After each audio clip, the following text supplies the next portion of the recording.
Hi everybody. Today we are going to learn about poetry. That is our next unit that we're going to be talking about. So today I'm just going to take you through a couple key importance of poetry before we start kind of practicing ourselves. So today I'm going to show you some charts that I made to help us understand a little more about poetry.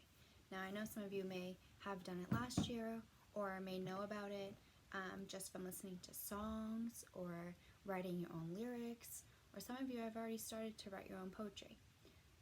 So I'm just going to show you some anchor charts that I made to help us with poetry. So today I'm going to show you this anchor chart first, all about poetry. What is poetry?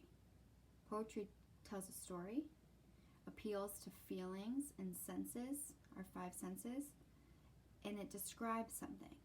So when we're writing poetry and we're studying poetry, we're really going to work on our describing words and our details to be very descriptive.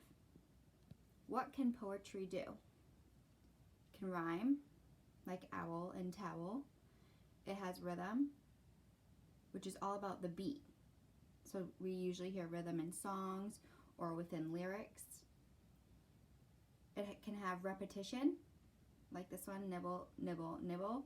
Usually when a poem has repetition, the part that's repeated, the phrases or the words that are repeated, are usually important and play an important role in the poem.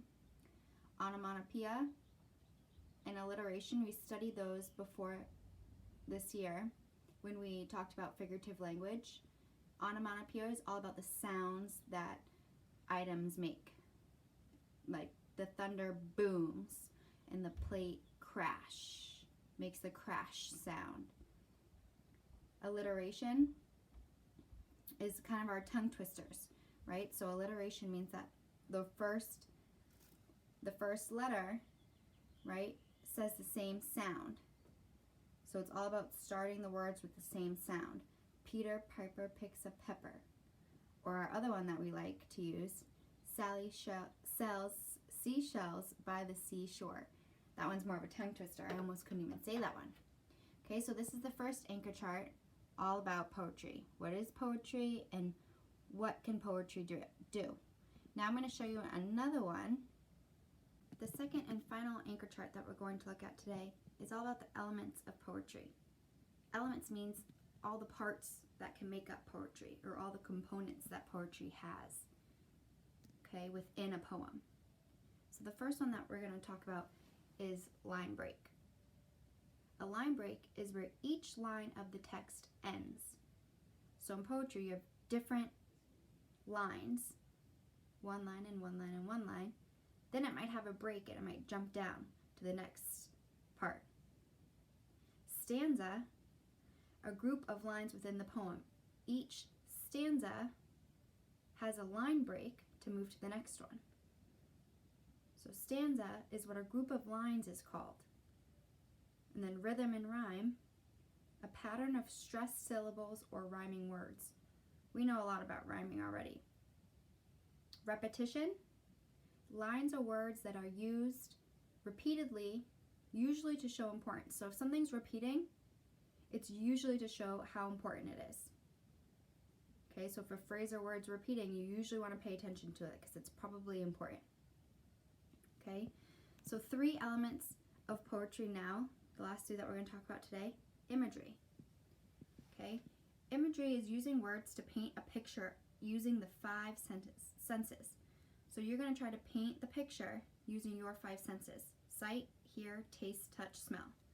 These are just some examples. For sight, sparkle, something sparkly or dull.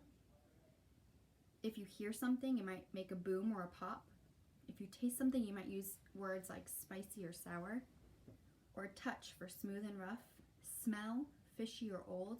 These are all better describing words, right? To make your poem have great imagery. Okay? Alliteration, using the same sound or letter at the beginning of lines, just like when we just talked about our kind of tongue twisters. Peter Piper picks a pickled peppers. right? That's the same letter or sound at the beginning of the word or lines. Onomatopoeia is words that make the sounds. We already talked about that one in the last anchor chart, like zap or pow, right? We talked about in the last anchor chart how the thunder booms. Okay, so that was just a little poetry for us to start thinking about poetry for tomorrow's lesson. So your assignment today and your task today using poetry is to answer the Padlet question on one thing that you know about poetry already and one thing that you might have learned from those anchor charts. Okay, so I'm going to put up a Padlet link on the priority assignment tab, and your job is to click it and answer the question in the Padlet. If we remember, the Padlet allows us to see everybody's answers or discussions, so you'll be able to read your classmates if you need help, and you'll be able to also share what you think about poetry with your classmates so everybody can kind of see what people think about our new topic, poetry. I'm just going to show you a short little video to recap today's mini lesson on poetry. So tomorrow we will be ready to learn about the different types of poetry. Okay, so I'm just going to play this short little video, and then your job will be to go to the priority tab and complete the Padlet for today's poetry lesson. Okay, here it goes. What is poetry? Poetry is a piece of writing written by an author called a poet. But what is the purpose of poetry?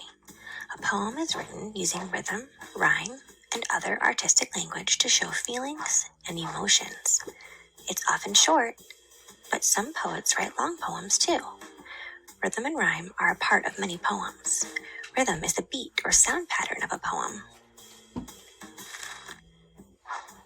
Lots of poets use repetition and similar word sounds to create the beat or rhythm. Here's an example. A candy bar, a piece of cake, a lollipop, a chocolate shake. Many poems that have rhythm also have rhyme. Rhyme is having the same sound at the end of two or more words, like bike, hike, and rad, dad.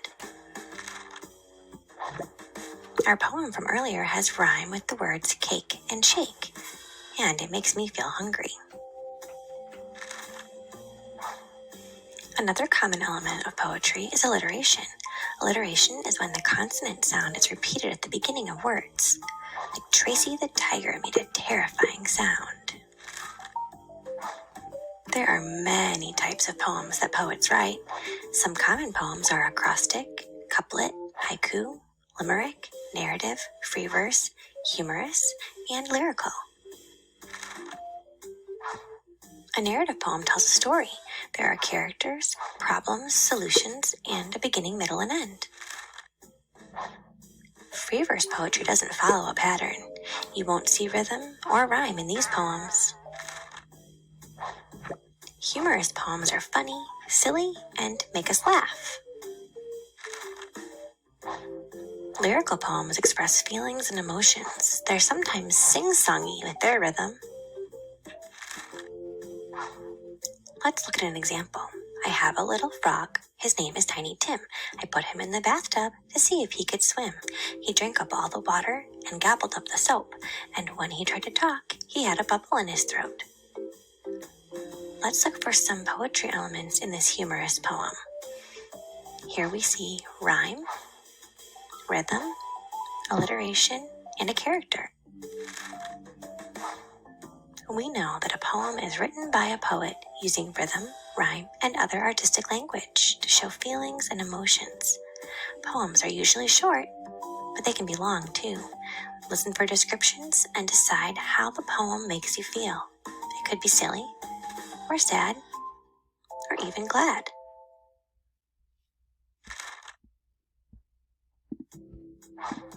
Oops.